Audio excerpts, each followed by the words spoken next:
here. Welcome to the program. Thank you very much. It's a pleasure to be here. It's great. There are so many things I'd like to talk to you about here today, but I thought we could kind of begin on this note for people who might not, be aware of your books and so forth. The series Sinister Forces have a subtitle called A Grimoire of American Political Witchcraft, which, of course, is a raise your eyebrows, to say the least. But first off, for people that might not know about this, what is a grimoire and what is the connection to American politics there?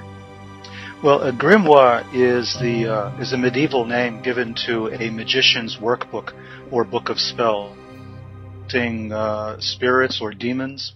It will also have a list of those personalities, angelic or demonic. So a grimoire covers, really, it's an instruction manual for contacting the other world. Ah, all right. So the connection to American politics is, for me, there is an underlying force, I believe, in history, which I'm calling the Sinister Forces. And these conspire sometimes to create events that would appear on the outset to be the result of conspiracies or some other kind of human interference, but which may actually reflect deeper underlying causes. So my book is intended to be both a guide to these forces and also to describe how these forces have been tapped by others in the past, especially in reference to American history and some of the things we're experiencing in the world today. Very interesting. This is a huge book series, of course. Do you kind of view this as your, I guess, life's work? You must have been working on this for a very long time, right?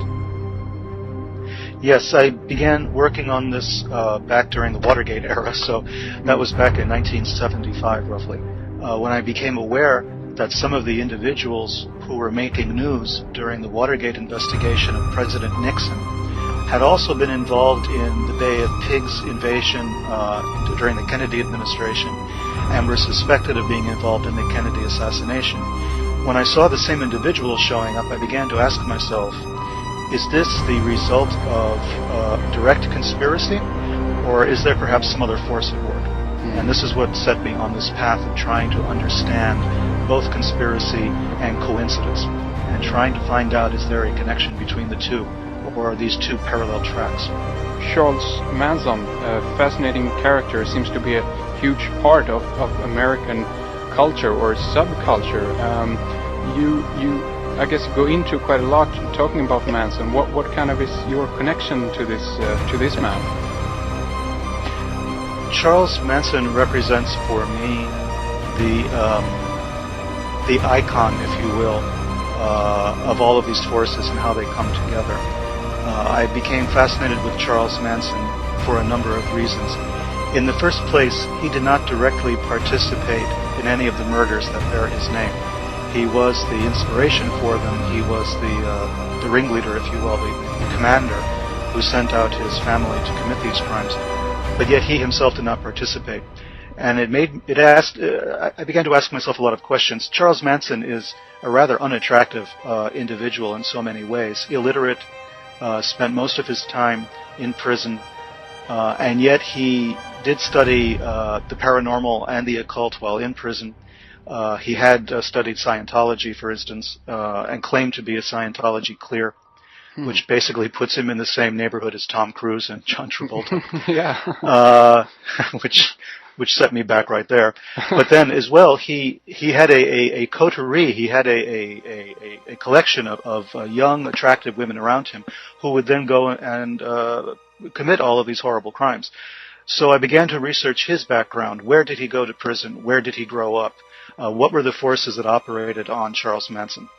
And I found, to my surprise, that there were definite connections between what happened to Manson and how Manson was essentially created, and the goals of a long-term CIA mind control operation, which we know today as MK Ultra, but which also had other manifestations since about 1950 until the 1970s.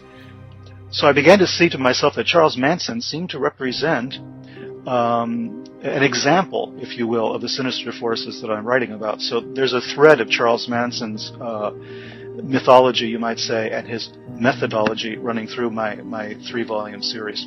Ah, I see. By the way, I don't know if you know this, but apparently he's up for parole now in 2007 at the age of 73. He's been up for parole quite frequently over the years. He's never managed to successfully get parole, of course. Having a swastika carved into his forehead and claiming that he's, somehow the spiritual father of the country is one of the reasons why it's difficult for him to get parole. But I don't believe he will ever be paroled. I don't believe Charles Manson wants to be paroled. I believe he's quite happy where he is. He's spent most of his life in prison. He's only spent a few years of his entire life outside of prison or outside of some institution. So he's an institutionalized individual. I don't believe he wants to leave. This, I guess, could lead us into H.P. Lovecraft also, because there is a connection between these two. Isn't that right? There is a subtle connection in my mind. When I first began to research Manson, I went to the town where Manson grew up, which is a town called Ashland in Kentucky. And I just wanted to see for myself what kind of environment it was. And I was struck by the fact that coming into Ashland, Kentucky, one of the first things that you see is a series of Indian burial mounds in the center of the town, which forms the town's central park.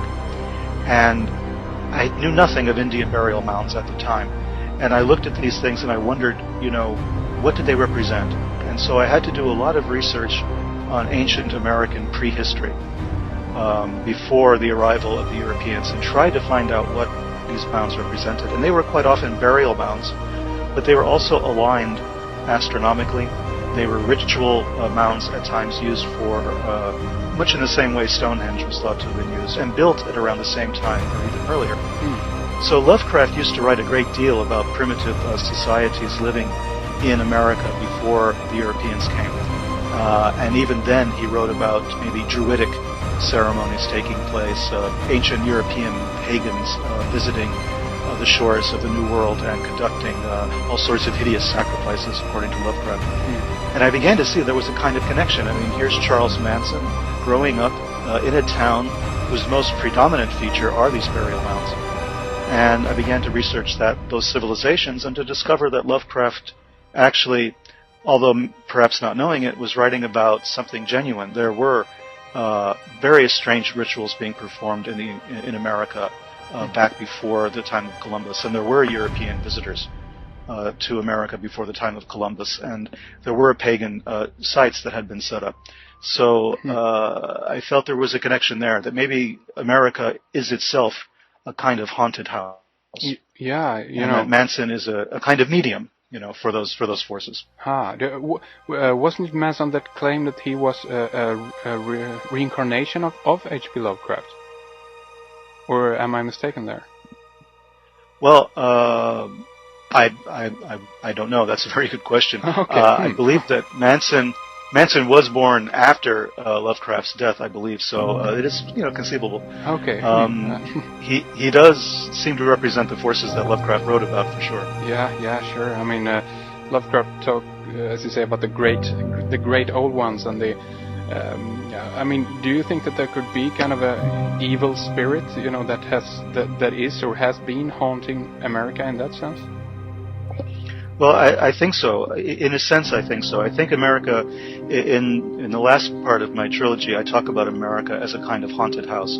I believe that we meaning the Europeans, came to North and South America with very little regard for the civilizations that existed here before. I mean, most American school children are not taught anything about American prehistory. It's considered either controversial or the field of cranks or crackpot anthropologists or something. But there was a very definite series of civilizations here, and they were as ancient as those of Egypt or Mesopotamia, or Stonehenge as an example.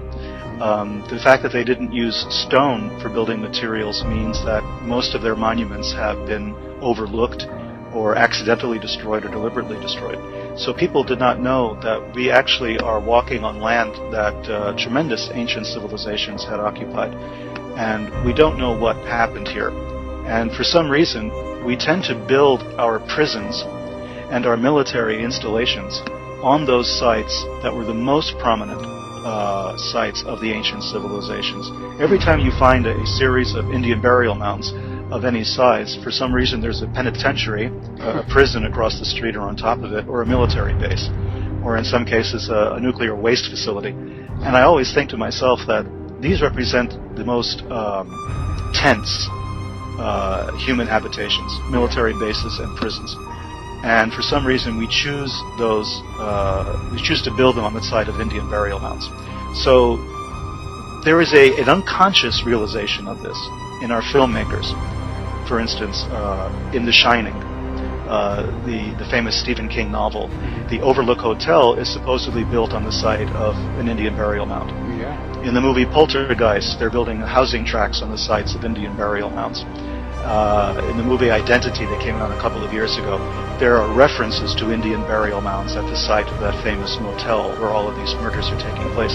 So it seems as though in Hollywood we seem to have this unconscious understanding that there's a connection between these burial mounds and some very strange supernatural phenomenon.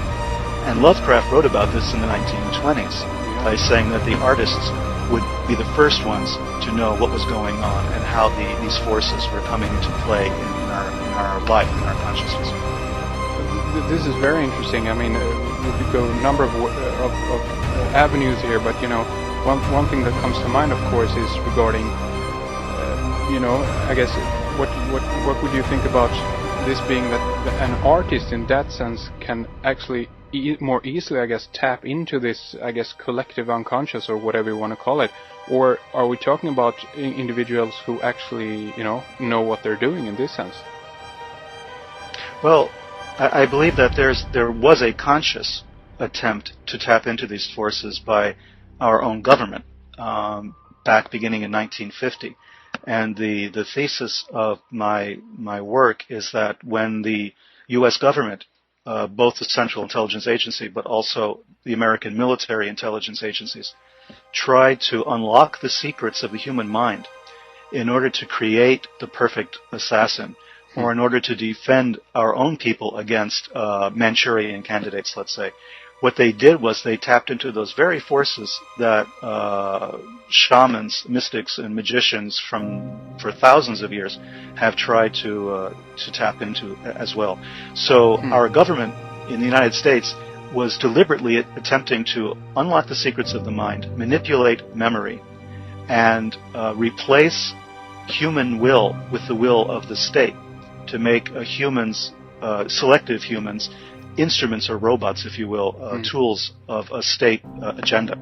And I think in doing that, they were looking in the same parts of the mind that magicians did and mystics and shamans, people who undergo initiation. And my thesis is that the people who were victims of the mind control experiments were actually being, in a sense, initiated, and yet without any of the normal spiritual safeguards. They were being initiated by people who didn't know what they were doing, and who did not provide these victims with the information they would need to protect themselves or to understand the processes they were undergoing. And this unleashed all sorts of forces in my mind, a kind of Pandora's box that roughly since the Korean War period of the 1950s until now, we have been operating on people. We've been using violent offenders in our prison systems as guinea pigs for drug experimentation, for behavior modification experimentation.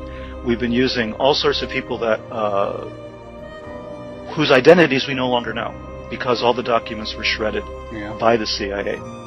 So we have people walking the streets, perhaps, who have been undergoing this psychic process, this subconscious process of initiation, who are now essentially black magicians, walking in the streets, people who have tapped unconscious forces, who've had these forces tapped for them by the CIA or by the other intelligence agencies, and now they're uncontrolled, not knowing what's happening to them, and possibly responsible for some of our more horrific crimes. One interesting aspect is that, as you say, regarding the military, do you think that they kind of discovered that these areas or these subjects were